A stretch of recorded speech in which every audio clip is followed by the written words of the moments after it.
Bueno, buenas noches a todos los asistentes a este webinar, Encuentros por el cuidado de la salud cardiovascular, la importancia de la adherencia en adultos con hipertensión arterial.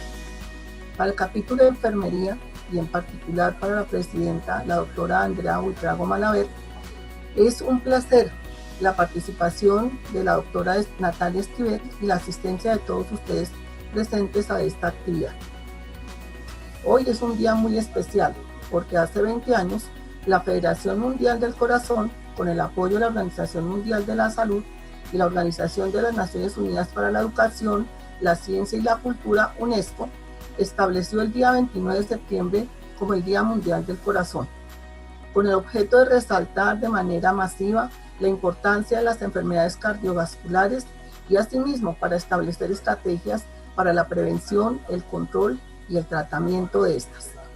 Resaltaron que la hipertensión arterial, el infarto del miocardio y el accidente cerebrovascular, así como otras condiciones que afectaban el miocardio y las arterias, deberían tener un día. ¿Pero para qué tener un día?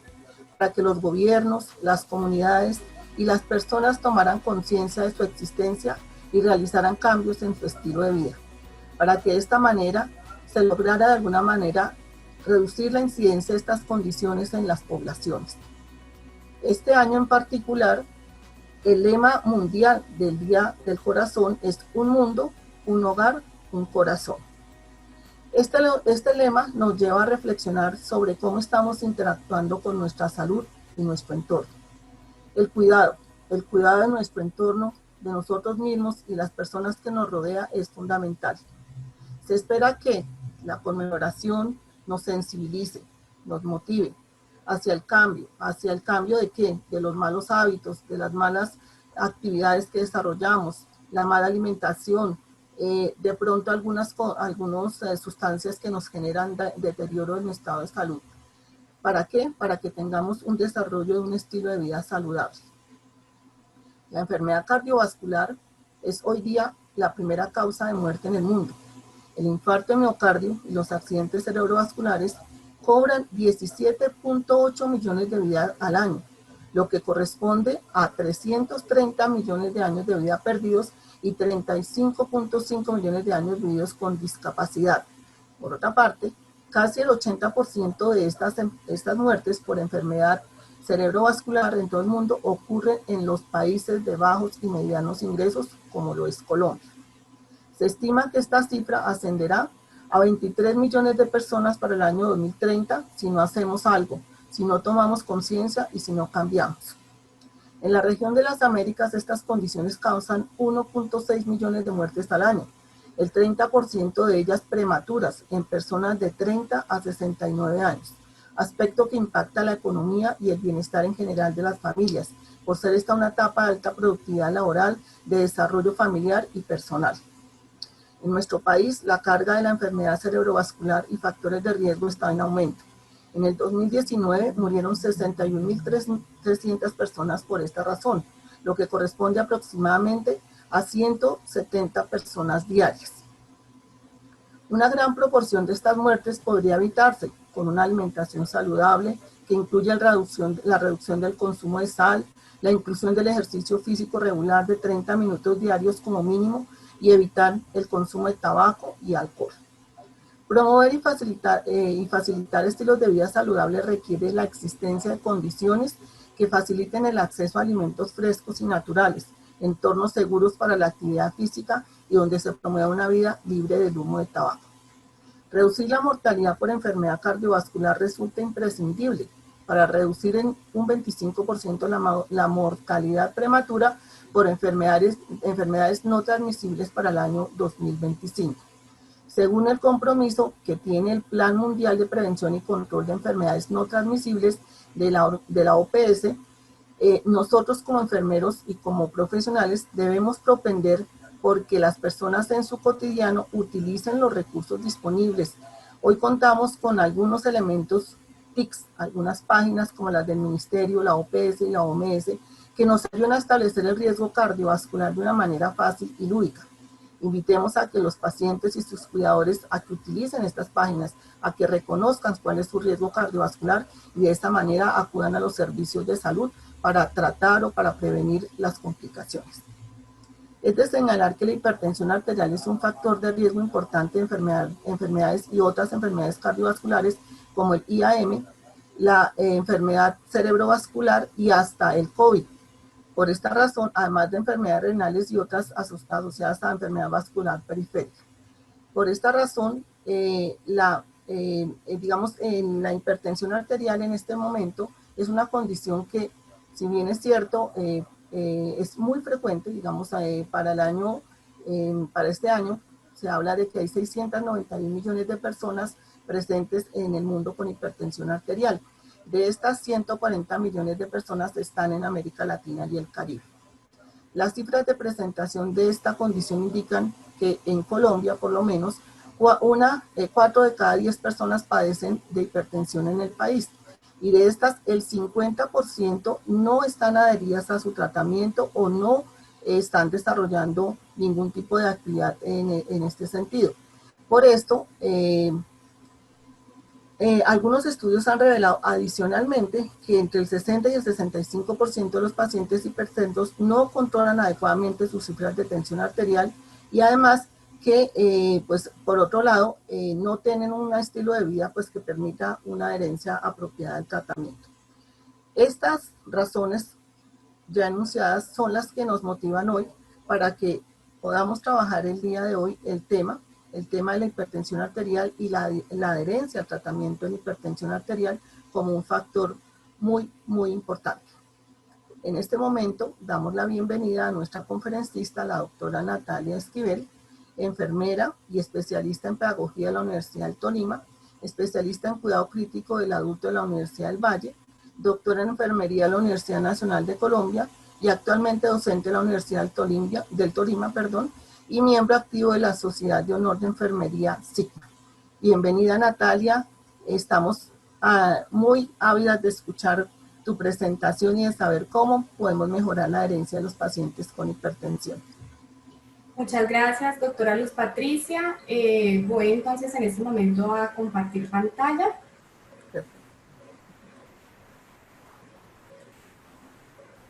Para que por favor me confirmen si se está viendo en estos momentos. Sí, señora. ¿Sí? Sí, señora. Bueno, buenas noches. Un cordial saludo para los participantes. Es un gusto para mí poder compartir con ustedes el día de hoy en este encuentro organizado por el capítulo de enfermería de la Sociedad Colombiana de Cardiología, a quienes agradezco su invitación dentro del marco del Día Mundial del Corazón. Esta conferencia se denomina Importancia de la adherencia en adultos con hipertensión arterial. La sesión se desarrollará abordando los siguientes temas. A manera de introducción, se indicará la relevancia social de la hipertensión arterial y el adecuado manejo de la misma, enfocada en el desenlace de adherencia. Posteriormente, trataremos el concepto y definición de lo que es adherencia. Seguido, trataré sobre la medición, las barreras y las estrategias de intervención para mejorar y mantener la adherencia. Finalmente, presentaré las conclusiones y recomendaciones. A manera de introducción, la hipertensión arterial es un problema de salud pública a nivel mundial, con alta prevalencia, controlable, que representa el principal factor de riesgo para enfermedad y mortalidad cardiovascular. Su presencia se asocia con un mayor riesgo para enfermedad isquémica coronaria, evento cerebrovascular y enfermedad renal crónica. Entre los factores que contribuyen a su desarrollo se encuentran el envejecimiento de la población, los problemas sociales y medioambientales asociados a la urbanización acelerada y los factores relacionados con el estilo de vida, requiriéndose por lo tanto un mayor control de la enfermedad para evitar complicaciones mayores.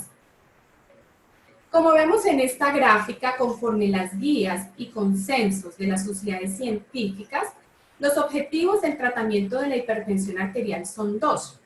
El primero es el control de las cifras de presión arterial y el segundo es la adherencia terapéutica. En cuanto al primero, es el mantenimiento de control de las cifras de presión arterial sistólica y diastólica en un valor inferior a 140-90 milímetros de mercurio, según lo establecido por la Sociedad Internacional de Hipertensión en la guía publicada este año y por el Consenso Colombiano de Expertos sobre el Manejo Clínico de la Hipertensión Arterial en Colombia, publicado en el 2018. El segundo objetivo es la adherencia, considerada un factor fundamental e indispensable para lograr el resultado de control y sostenimiento de las metas de la presión arterial.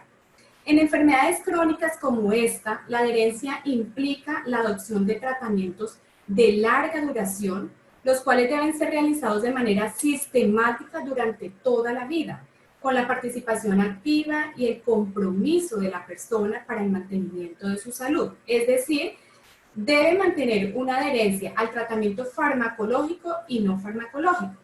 Entre los cambios terapéuticos del estilo de vida que han demostrado reducir la presión arterial, se encuentran la disminución de la ingesta de sodio, la reducción del peso corporal cuando éste se encuentra en sobrepeso u obesidad, la moderación de la ingesta de alcohol y tabaco, la instauración de una dieta rica en frutas y vegetales, así como la reducción del consumo de alimentos con alto contenido de grasas saturadas y trans, y especialmente el aumento de la actividad física. Definitivamente, el ejercicio constituye la mejor estatina, el mejor hipoglucemiante, por su impacto benéfico en la salud cardiovascular y en la salud en general, por su efecto en el sistema cardiovascular, endocrino, osteomuscular. Además, se ha asociado con la disminución de algunas enfermedades neurodegenerativas como la demencia, así como la disminución de las cifras de presión arterial, además de ser una actividad bastante costo efectiva y gratis. En cuanto al concepto y definición de adherencia, tenemos que este ha evolucionado en el tiempo.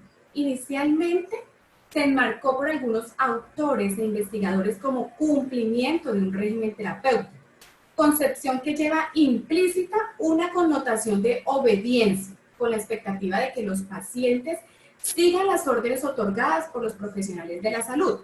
Sin embargo, la adherencia es más que esto, es un proceso dinámico, complejo y multicausal, en el que se involucran procesos cognitivos, conductuales y motivacionales de la persona, quien establece una relación recíproca con el profesional de la salud en un contexto particular, que determinan en últimas la forma como la persona se apropia y utiliza su conocimiento, sus destrezas para la toma de decisiones, la realización del autocuidado, de forma que pueda mantener y mejorar su propia salud.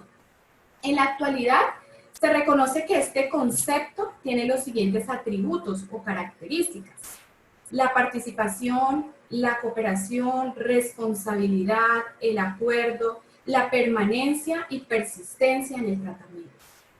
Para la Organización Mundial de la Salud, la adherencia es definida como el grado en el que la conducta de un individuo en relación con tomar los medicamentos, seguir una dieta o modificar hábitos de vida corresponde con las recomendaciones que son acordadas con el profesional de la salud.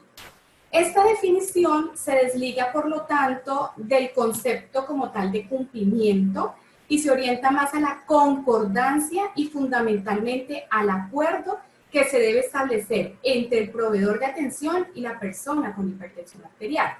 En esta definición se reconoce que la adherencia no solamente involucra la toma de los medicamentos según la prescripción médica, sino la promoción de esos estilos de vida que están relacionados con el consumo de una dieta saludable, con la realización de ejercicio de forma regular, el control de peso, el abandono del alcohol y del tabaco y, por supuesto, y el manejo del estrés.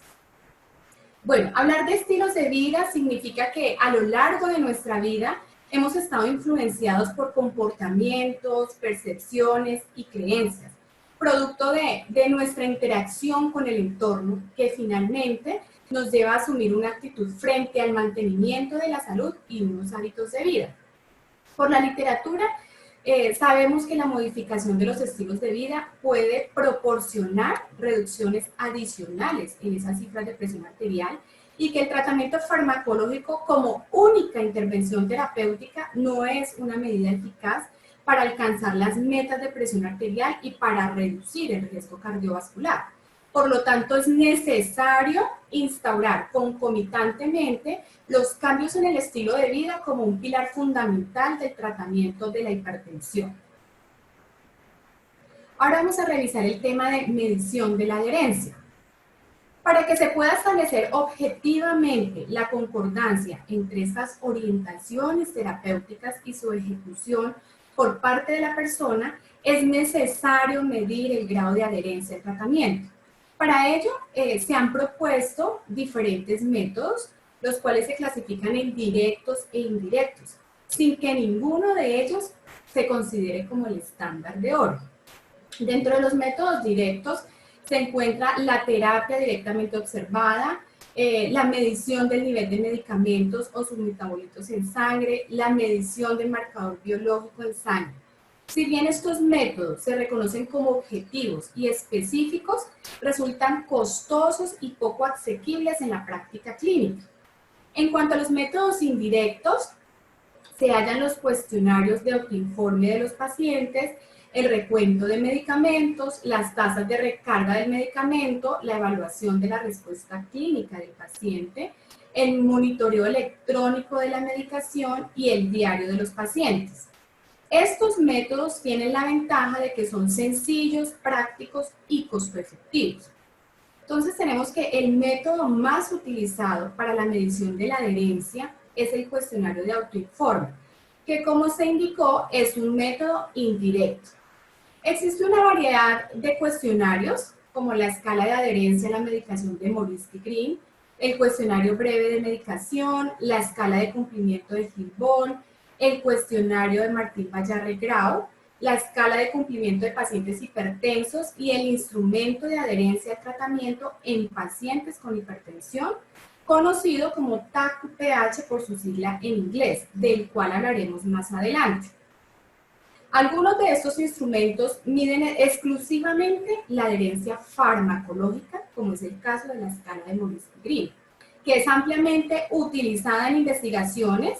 Es una escala que determina si la persona cumple con la medicación, pero no considera otros aspectos del régimen terapéutico como es el estilo de vida.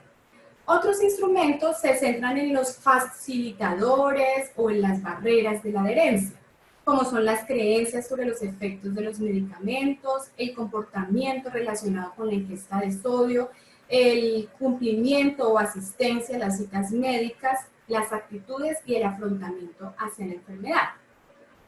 A pesar de la disponibilidad de estos instrumentos, ninguno de los citados, excepto el TAC-UPH, realiza la estimación de la adherencia en términos del tratamiento farmacológico y del estilo de vida, aspectos fundamentales en el control de la hipertensión arterial, además incluidos en la definición de adherencia propuesta por la Organización Mundial de la Salud. Cuando se realizó la revisión del tema, buscando el mejor instrumento para la medición de adherencia, con base en la evidencia y a la luz del concepto, se pudo identificar que el más adecuado para medir este constructo en hipertensión arterial era el instrumento de adherencia al tratamiento en pacientes con hipertensión TAC-UPH. Este instrumento fue diseñado y validado originalmente en China en el año 2011, cuenta con traducción y validación al idioma inglés y al árabe, por lo que en un estudio, en una investigación previa, se realizó una adaptación cultural y validación para uso de este instrumento en el contexto colombiano, ya que cuenta con adecuadas propiedades psicométricas y confiabilidad para su uso por parte de profesionales de la salud, tanto en el ámbito clínico como en la investigación, dado que permite identificar el grado de adherencia de una forma integral. Este instrumento consta de 28 ítems cuyas opciones de respuesta se encuentran en una escala tipo Likert, donde la persona contesta si lleva a cabo una conducta señalada con unas opciones de respuesta, que pueden ser nunca, algunas veces, la mayoría de veces o todo el tiempo. El instrumento está compuesto por 6 factores que evalúan la toma de medicamentos, la realización de actividad física, la dieta, el control de estimulantes, el control del peso y el manejo del estrés. La validación y adaptación cultural de este instrumento fue realizada con pacientes de programas de riesgo cardiovascular en un entorno urbano y sus resultados fueron publicados en la revista Investigación y Educación en Enfermería en el año 2019. Adicionalmente, está siendo utilizado en investigaciones en curso en la Universidad Nacional de Colombia y en otras regiones del país. Dado que, como se indicó, no existe un gol estándar para medir la adherencia, cuando se revisa ese concepto, se evidencian grandes limitaciones. Estas limitaciones tienen que ver con la comparabilidad de los resultados, dado también pues una variabilidad en la forma como se mide este desenlace, lo que implica que el efecto de las intervenciones varía según el instrumento utilizado. Por ejemplo, cuando realicé una investigación en el tema, en la que usé el instrumento TACU-PH con el objetivo de evaluar la efectividad de una intervención para mejorar la adherencia, se pudo identificar que las personas en la medición inicial tenían una buena adherencia al tratamiento farmacológico y no la tenían en los estilos de vida. Al final de la intervención, se lograron cambios significativos, los cuales fueron más representativos en los estilos de vida. Si en esta investigación se hubiera usado el instrumento de Morinsky-Green, que solo mide adherencia farmacológica, el cambio obtenido no hubiera sido evidente, debido a que, como se mencionó, Morinsky solo evalúa la dimensión de adherencia farmacológica. Esta variabilidad en la medición definitivamente hace que sea difícil comparar los resultados de los estudios que miden el efecto de las intervenciones para mejorar la adherencia, por lo que sería conveniente en nuestro contexto generar evidencia a partir de medidas que estén adaptadas a nuestra cultura y que miden de forma integral el constructo. Esto es, como lo he mencionado, la adherencia farmacológica y no farmacológica. Al hablar de las barreras para la adherencia, se estima que en las enfermedades crónicas en los países desarrollados la adherencia es cercana al 50%, mientras en quienes reciben tratamiento antihipertensivo y viven en países de bajos y medianos ingresos, la no adherencia está entre el 25 al 63%, constituyendo un factor importante que contribuye al control subóptimo de la presión arterial. Se ha documentado que la adherencia a los medicamentos antihipertensivos disminuye después de iniciar el tratamiento. Aproximadamente el 10% de los pacientes omiten una dosis en un día determinado y casi la mitad de los pacientes suspenden la medicación un año después de haber iniciado el tratamiento. Situación que compromete gravemente la efectividad de ese tratamiento, genera mayor riesgo de complicaciones cardiocerebrovasculares, aumento de los costos al sistema de salud y afectación de la calidad de vida. La literatura señala que hay una serie de factores contextuales que determinan los resultados de la adherencia. Dentro de estos factores se han identificado los socioeconómicos, que tienen que ver con el nivel de ingresos, la educación y la red de apoyo con la que cuenta la persona. En general, a mayor disponibilidad de estos recursos, la adherencia es mejor. Otro factor es el relacionado con los servicios de salud, lo que hace alusión a la relación o interacción que se establece entre el profesional de la salud y la persona. Los tiempos asignados para las consultas e intervenciones, la continuidad y las estrategias de seguimiento establecidos en los programas de riesgo cardiovascular y el acceso a la atención integral. En este caso, también hay una relación directamente proporcional entre una mayor disponibilidad de estos recursos y la adherencia. El siguiente factor es el asociado con la complejidad o características de la enfermedad. Esta se refiere a la gravedad de los síntomas y a las posibles complicaciones que hacen más difícil para la persona operativizar esas acciones que conducen a la adherencia.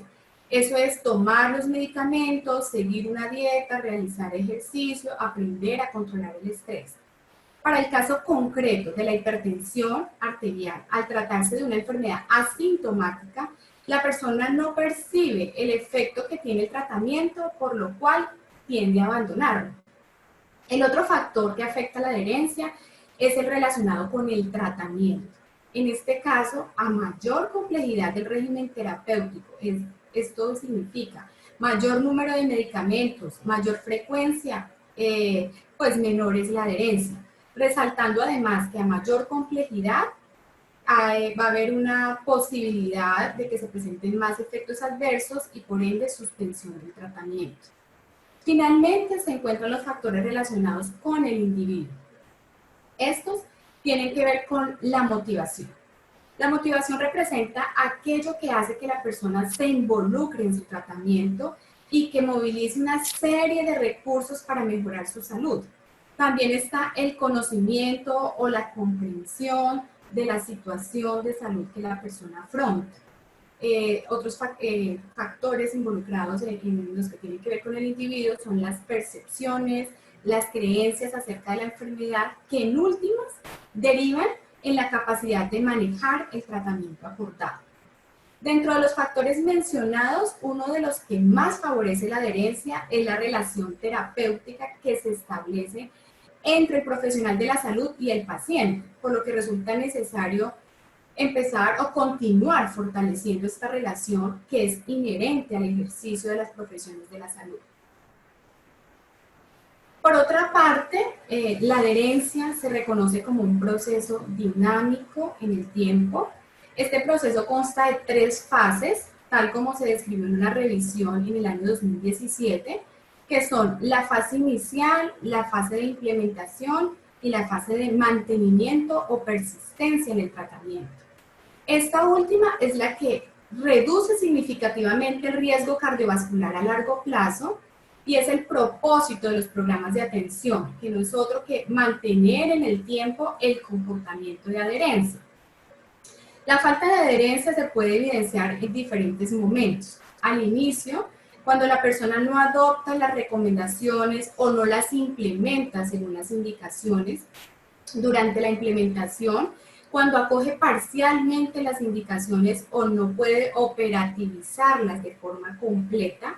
Y por último, después de un proceso previo de entendimiento y adopción de esas prácticas terapéuticas, el paciente abandona el tratamiento, situaciones que afectan el curso de la enfermedad e incrementan el riesgo cardiovascular. Ahora vamos a revisar cuáles son las estrategias de intervención para mejorar la adherencia.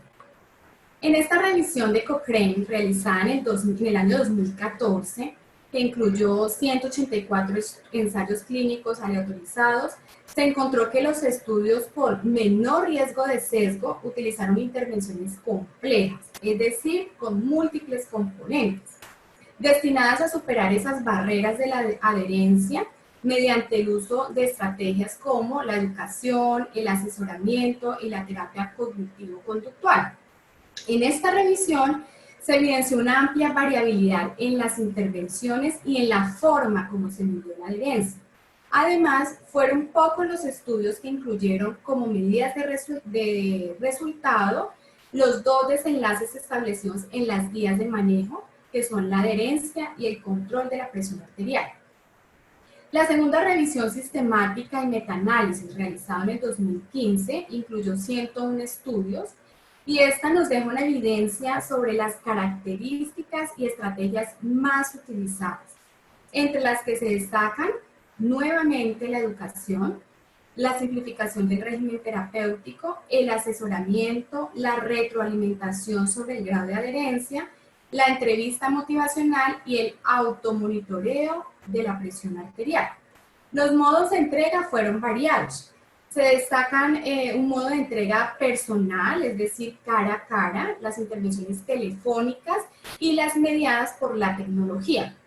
En esta revisión, las intervenciones más efectivas fueron aquellas que utilizaron múltiples componentes y además, como conclusiones, se hace énfasis en la necesidad de explorar los beneficios de las intervenciones personalizadas. Intervenciones que estén centradas en las necesidades, expectativas de los pacientes y no exclusivamente en la percepción o posibilidades del proveedor de salud. De estos estudios se puede determinar que una de las estrategias más utilizadas es la educación, la cual se ha centrado en que la persona tenga conocimiento sobre la enfermedad y conocimiento sobre los estilos de vida saludable. Sin embargo, aunque se reconoce que el conocimiento es importante, por sí solo no es suficiente para alcanzar los objetivos de la adherencia terapéutica, ya que los pacientes necesitan, además de conocer los riesgos y los beneficios del tratamiento, deben aprender a actuar y a encontrar un significado a lo que están haciendo y sobre todo a permanecer motivados para participar activamente en su tratamiento. Ahora bien, cuando revisamos la evidencia en relación a la adopción de los estilos de vida y las enfermedades cardiovasculares, vemos en esta imagen cómo la producción de conocimiento en este tema ha ido en aumento en los últimos años.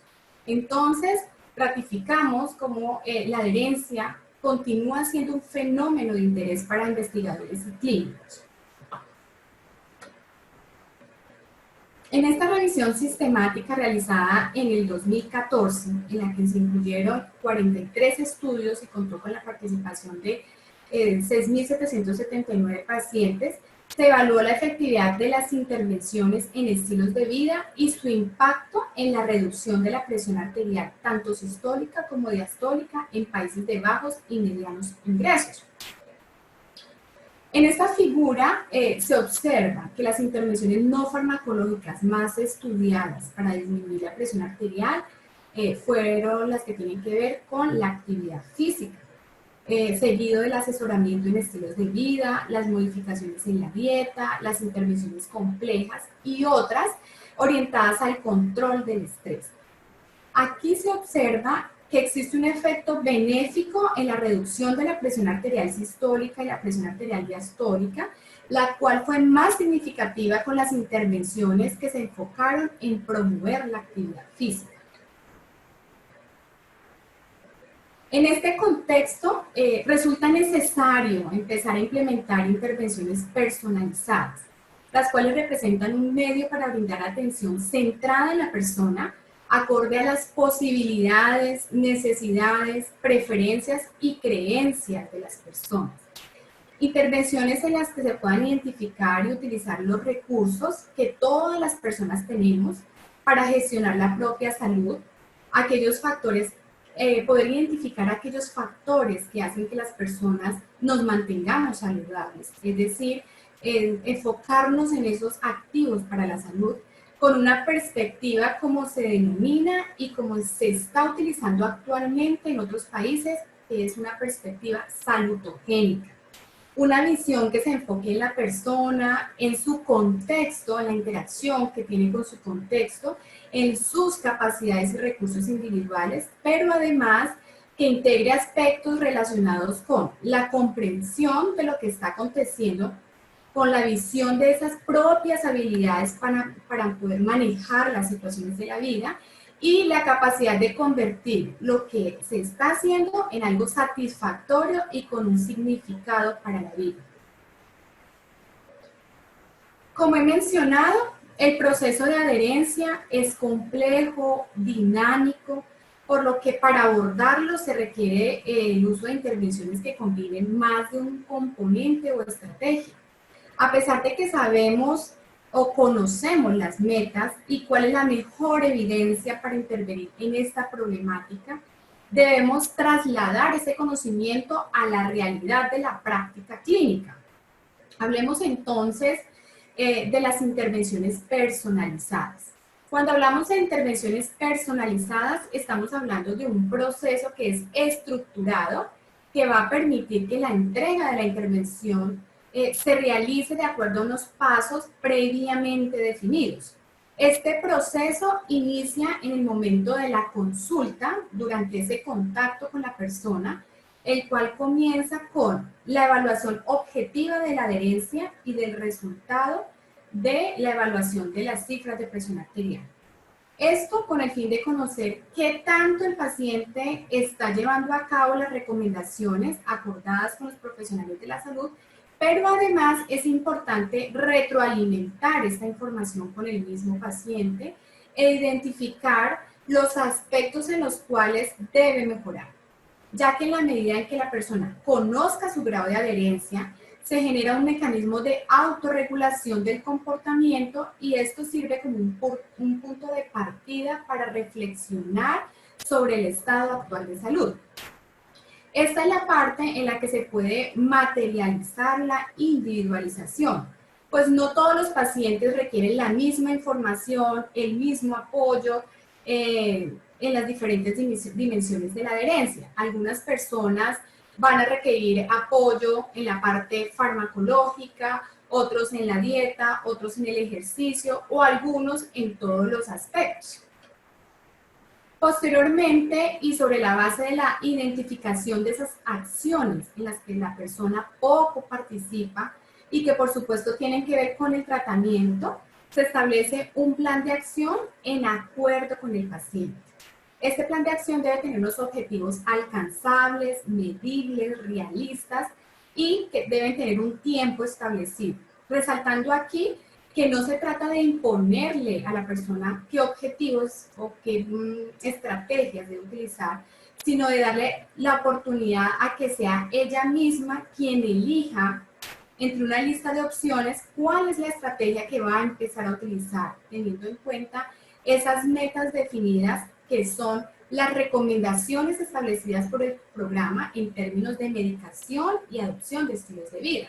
¿Esto qué va a permitir? Que la persona reconozca, acepte su responsabilidad en el tratamiento y decida qué hacer para mejorar su salud, es decir, que tome el control de la situación.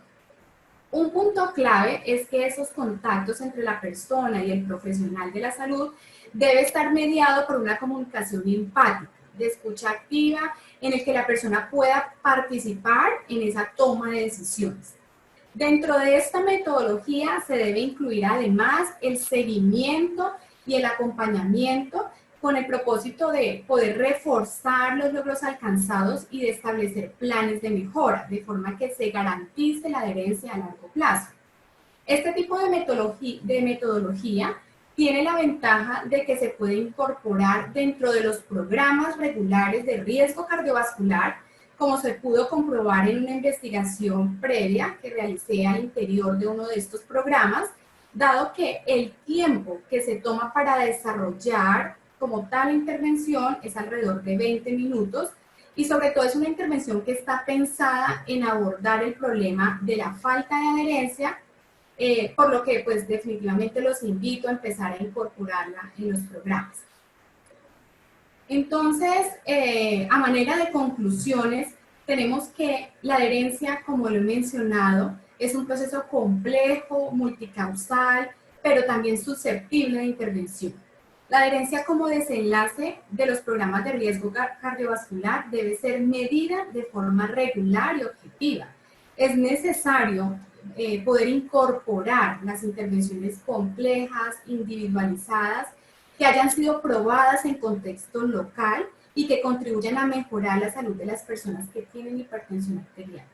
La invitación es ver a las personas más allá de un diagnóstico, verlas con un enfoque integral, entendiendo sus necesidades, pero también sus capacidades y, por supuesto, acercándonos a su realidad. Muchas gracias.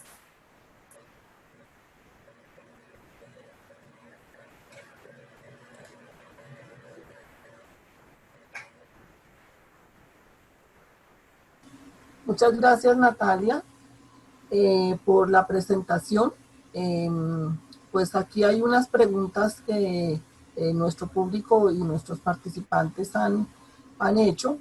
La primera pregunta que nos hacen es que una vez que se ha hecho el diagnóstico de hipertensión, ¿sí? Si existen algunos datos o algunos valores que nos puedan establecer si el paciente efectivamente se está manejando de manera correcta o se está adhiriendo de manera correcta a el tratamiento, que si hay alguna clasificación por edad o por sexo de esos datos de la tensión arterial después de que se ha iniciado el tratamiento, una vez que se ha hecho el diagnóstico y se inicia el tratamiento. Por supuesto que las guías de manejo clínico tienen claramente definido cuáles son las metas que debe tener un paciente con hipertensión arterial, y no solo esto de acuerdo a la edad y a las comorbilidades, ¿sí? Pero en la medida en que el paciente, uno lo que espera es que en la medida en que el paciente se adhiere al tratamiento, pues también esas cifras de presión arterial logren mantenerse controladas. Sin embargo, no podemos de cierta manera caer, digamos, como en pensar que con el simple hecho de la medición de la presión arterial o del seguimiento de estos valores, el paciente está adherido.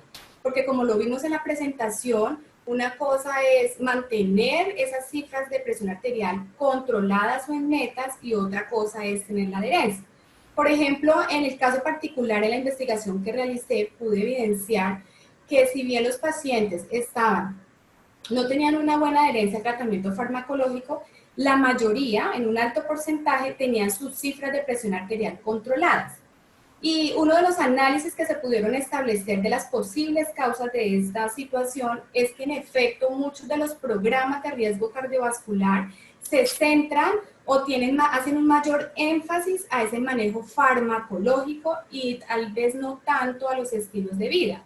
Entonces probablemente el paciente puede encontrarse el caso en que el paciente está con adecuado control de cifras de tensión arterial, lo encontramos en metas de acuerdo a lo establecido en las guías de práctica clínica, en las guías de manejo, pero no necesariamente se encuentra adherido al tratamiento, porque como lo hablamos, no se trata solamente de que el paciente tome sus medicamentos, sino hay que entrar a evaluar si está realizando actividad física, cómo está indicado, cómo está haciendo la dieta de ese paciente, qué dieta está llevando, si está controlando los estimulantes, como por ejemplo el alcohol, el cigarrillo, ¿sí? Entonces hay que entrar a mirar otros factores también, y esto se logra a través de la medición de la adherencia. Por lo tanto, y como lo mencioné, es importante incorporar dentro de los programas estos dos desenlaces. No solamente la evaluación de esas cifras de presión arterial, sino también evaluar como tal la adherencia. Bueno, muy bien, muchas gracias, Natalia. Hay una segunda pregunta, digamos un grupo de preguntas que están asociadas y tienen que ver con el valor de 140 a 90 milímetros de mercurio, que dice que esto ha variado y que hay algunas otras guías que plantean otros valores diferentes, ¿sí? Y adicional a eso preguntan si de las posibles vías o formas de medir la tensión a través del AMPA o la automedida de presión arterial o el MAPA, monitorización ambulatoria de la tensión arterial, que cuál de estas crees tú que es la mejor opción para utilizar y para poder asegurar que la presión ha sido controlada o no con el tratamiento y si hay una buena adherencia o no. Bueno, referente a las cifras de presión arterial, en el 2017 la AHA publicó, digamos, un consenso, la Asociación Americana publicó un consenso donde establecía unas cifras de presión arterial de 130 a 80 milímetros de mercurio. Sin embargo, en el 2018, el consenso de expertos de la Sociedad Colombiana de Cardiología hace una revisión de esta propuesta, ¿cierto? Y definitivamente pues ellos llegan digamos, a la conclusión de que no se adhieren tanto, digamos, como a estas cifras de presión arterial, dado que esto implicaría que el número o el porcentaje de pacientes con hipertensión pues aumentaría, y esto tendría un impacto directo en los costos como tal del sistema de salud. En este año 2020, la Sociedad Internacional de Hipertensión, digamos, saca un consenso, ¿sí? Hace también una revisión y establece que ese valor de 140 a 90 milímetros de mercurio es como el valor establecido para determinar si el paciente tiene o no hipertensión arterial.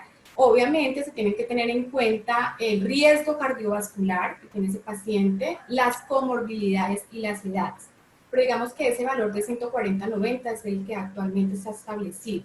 Con respecto a cuál es la mejor o digamos medida para poder hacer seguimientos de control de tensión arterial, pues el monitoreo, el mapa es una, digamos, de los de las, digamos, de lo más establecido o digamos de las indicaciones, ¿sí? Pero también actualmente se está instando a que se empiece a hacer, que el paciente empiece a hacer un monitoreo ambulatorio de su presión arterial. De hecho, la misma Sociedad Colombiana de Cardiología tiene diseñado como tal un formato en donde el paciente puede hacer un seguimiento, una medición de su presión arterial. Generalmente lo hace previo, una semana previa a la próxima consulta, o generalmente lo hace cuando se tiene pensado hacer un cambio en el tratamiento que actualmente viene recibiendo el paciente, ¿sí? Entonces, es una estrategia que se está empezando a incorporar, que va a permitir poder establecer realmente cómo es el comportamiento de esas cifras de presión arterial, porque lo que realmente se ve en una consulta cuando el paciente asiste a ese control, pues es casi que es un momento de esa película, pero nos falta establecer, o a veces no es posible realmente establecer cuál ha sido el comportamiento en el tiempo. Por lo tanto, ese monitoreo ambulatorio, ese monitoreo de la presión arterial, va a permitir establecer con mayor certeza cuáles esos valores de presión arterial que el paciente está manejando, ¿sí? Hay unas indicaciones de cómo se debe realizar, cuántas veces en el día, dice que son 2 mediciones en el día, y durante 7 días se eliminan las mediciones del primer día y se promedian las 6 restantes, y eso es lo que le da un valor de presión arterial, y con eso es que en últimas el médico toma la decisión de continuar o modificar como tal el tratamiento que actualmente viene teniendo el paciente. Bueno, muy bien. Aquí hay otra, muchas gracias. Hay una pregunta que tiene que ver con, dice, las alzas periódicas de la presión arterial están relacionadas con mala adherencia, pero deberíamos investigar otros factores, no solamente las alzas de la tensión. ¿Qué otros elementos podrían ser indagados para saber si la persona está bien o mal en adherencia a su tratamiento? Pues creo que tú ya lo has dicho en varios momentos, ¿no? Que son otras cosas además de la tensión. Pero te dejo la pregunta, o sea, la pregunta es esa, si solamente la tensión sería la única razón, el único indicador de que hay una mala adherencia. Bueno, otro indicador sería que el paciente probablemente ha suspendido los medicamentos, que el paciente definitivamente no, o sea, esas variaciones de la presión arterial, que de pronto, digamos, el tratamiento como tal que está recibiendo no está siendo efectivo. Por lo tanto, se debería, sí, en efecto, empezar a determinar qué otros factores están en un momento determinado influyendo en esos valores de presión arterial, bien sea que el paciente haya suspendido su tratamiento o esté omitiendo dosis, que son también casos frecuentes, ¿no? Perfecto, muy bien. Aquí hay otra pregunta muy interesante. Dice, ¿qué estrategias motivacionales han demostrado que realmente se generen cambios en el estilo de vida? Bueno, una de las estrategias es la entrevista motivacional. La entrevista motivacional está soportada en la teoría de Prochaska y Di Clemente, que tiene que ver con las etapas del cambio. Y esta básicamente lo que evalúa es en qué etapa de cambio el paciente se encuentra. Ella establece que existen unas etapas que van desde la precontemplación hasta la etapa que, digamos, el paciente puede encontrarse en una etapa de precontemplación, de contemplación, de cambio. Y dependiendo de eso, pues la entrevista motivacional como tal es una estrategia que está claramente definida, que permite establecer o indagar cuáles son esas discrepancias o ambivalencias que el paciente en algún momento puede tener frente al tratamiento. y además establece a través de preguntas abiertas y de una comunicación con el paciente, cuáles son esos motivos, cuáles son esos factores intrínsecos, factores intrínsecos que pueden en algún momento determinado ayudar al paciente a realmente cambiar su comportamiento, ¿sí? Entonces, la entrevista motivacional es una de las que más, digamos, evidencia a favor tiene con respecto a lograr cambios en la adherencia y, de hecho, han sido también ya aprobadas en estudios locales, acá en el contexto colombiano. Muy bien, muchísimas gracias. Aquí hay otra pregunta, dice, te preguntan particularmente cómo fue la recepción de los profesionales frente al uso de la intervención breve en el contexto. Bueno, realmente yo tuve la oportunidad de realizar esta intervención, como les comenté, en un contexto, en un programa de riesgo cardiovascular. Y definitivamente este tema de la adherencia se debe abordar de forma interdisciplinaria. Se debe abordar con la participación de todo el equipo de salud, incluyendo al médico, a la nutricionista, la psicóloga, la enfermera, ¿cierto? Y de hecho esa es una estrategia que puede ser de hecho implementada no solamente por las enfermeras, sino también por los otros profesionales. Como les mencionaba, lo importante es que tenga una estructura, ¿sí? Porque tiene unos pasos a seguir. Entonces, la recepción por parte no solamente de los profesionales de la salud, sino también de los pacientes como tal, fue bastante significativa. Realmente y esto favorece de cierta manera la implementación de este tipo de estrategias, que no sea algo aislado, sino que se pueda trabajar en conjunto con el equipo interdisciplinario. Bueno, muy bien. Aquí hay otra pregunta que dice, ¿cuánto tiempo se debe hacer seguimiento al paciente para lograr o conocer si tuvo un cambio en el estilo de vida? O sea, si su estilo de vida efectivamente cambió. Es la pregunta, ¿cuánto tiempo hacer seguimiento a este paciente? Bueno, como hablamos, la adopción de estilos de vida está influenciada por muchos factores, ¿sí? La literatura nos muestra que en la medida en que la persona empiece a realizar unos cambios y los logre mantener alrededor de 30 días, es, digamos, como el tiempo estimado para que una persona adopte un hábito como tal. Pero esto va a estar determinado también por ese seguimiento, por ese reforzamiento que se puede hacer.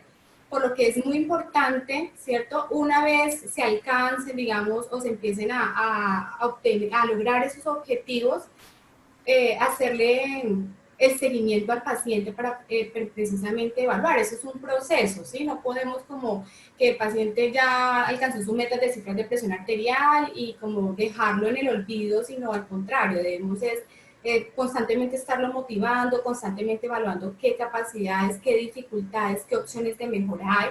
Pero digamos que la literatura lo que nos muestra es que cuando una persona, después de adoptar un comportamiento durante 30 días continuos, ya se puede empezar a hablar de que está empezando a adoptar un hábito. Bueno, muy bien, muchas gracias. Creo que hay un elemento central que creo que es necesario aclarar un poco y es la intervención no es una intervención educativa, ¿o sí? Sería la pregunta porque parece que hay varias preguntas relacionadas con si la intervención es de origen educativo, de tipo educativo o qué tipo de intervención específicamente es, porque pareciera que se entendió como si fuera una intervención educativa. Bueno, realmente esa intervención es complementaria a la educación que los pacientes reciben. Digamos que la educación es un elemento que está incorporado casi que en todos los programas, sin embargo, como mencioné, no es el único elemento para poder abordar el fenómeno de adherencia, sino que se requieren incorporar otras estrategias. Esta estrategia como tal que les hablé incluye elementos conductuales y elementos motivacionales. Y específicamente, o digamos que el elemento que más se logró identificar como el más preponderante, sin duda fue la motivación, ¿sí? Se pudo determinar que, de hecho, si bien el paciente puede en general conocer su enfermedad, conocer su tratamiento, saber cómo actuar, pero si no tiene la motivación para llevar a cabo su tratamiento, para participar activamente, pues muy probablemente este paciente va a abandonar el tratamiento, va a empezar a tener dificultades con la adherencia como tal.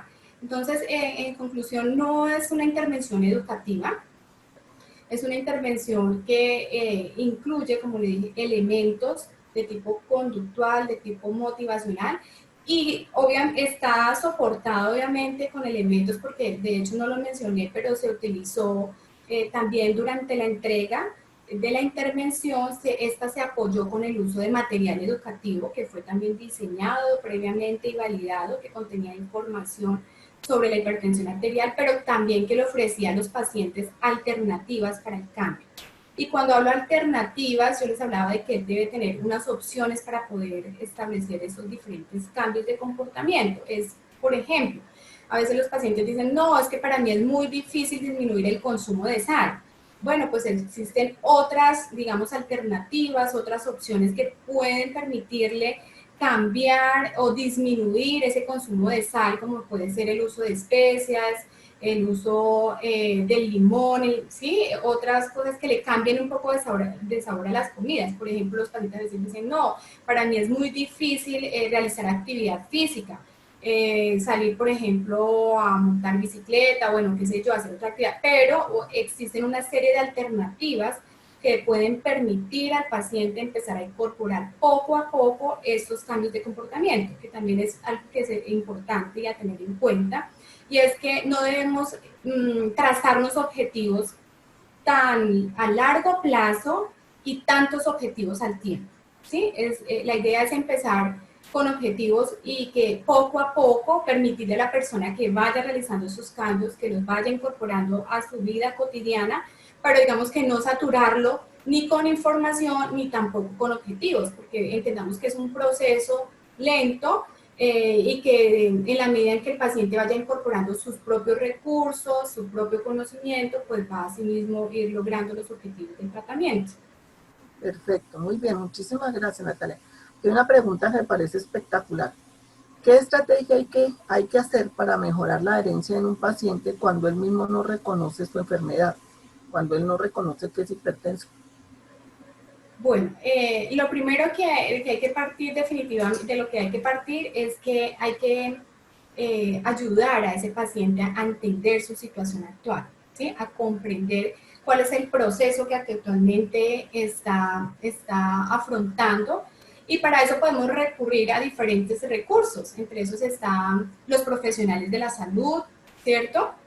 Entonces hoy en día existen muchas alternativas, los pacientes pueden acceder a información, pero que sea información de calidad, información que sea respaldada, ¿cierto?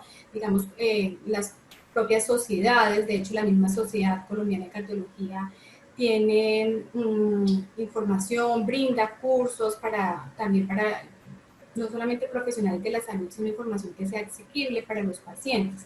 Entonces es importante que el paciente reconozca cuál es su situación actual, qué es lo que está viviendo, y para lograr los cambios de comportamiento, pues sin duda que se requiere que el paciente más que acepte, no solo acepte su condición, sino esté dispuesto a cambiar su comportamiento, ¿sí? Esté dispuesto a realmente empezar a modificar su estilo de vida, empezar a adoptar unas conductas diferentes. Y el apoyo familiar es indudablemente también un recurso fundamental que puede facilitar o por el contrario puede llegar a constituirse en una barrera para que las personas se adhieran al tratamiento.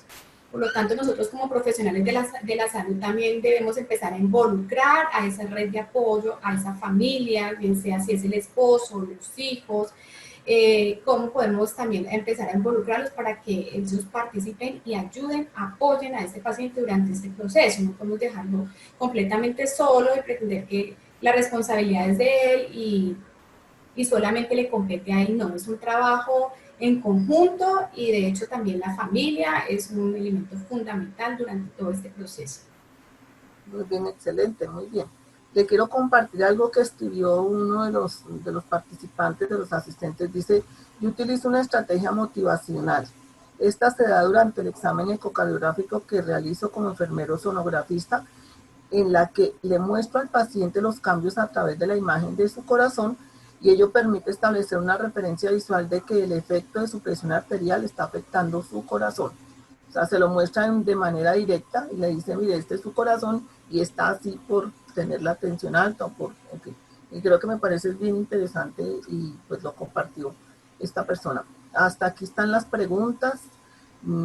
Creo que hemos cumplido con nuestra labor, ya son las 8 de la noche. Y pues realmente, Natalia, agradecerte por compartir esta experiencia, este tipo de intervención que nos lleva a una reflexión de nuestro quehacer como enfermeros, de trascender la simple información, de trascender en la simple toma de la atención, sabes, trascender, llevar y reconocer en el otro, en la persona con quien estamos interactuando, un poseedor de conocimiento, un poseedor de capacidades, un poseedor de, digamos, de recursos que él puede utilizar para mejorar y para mantener su salud.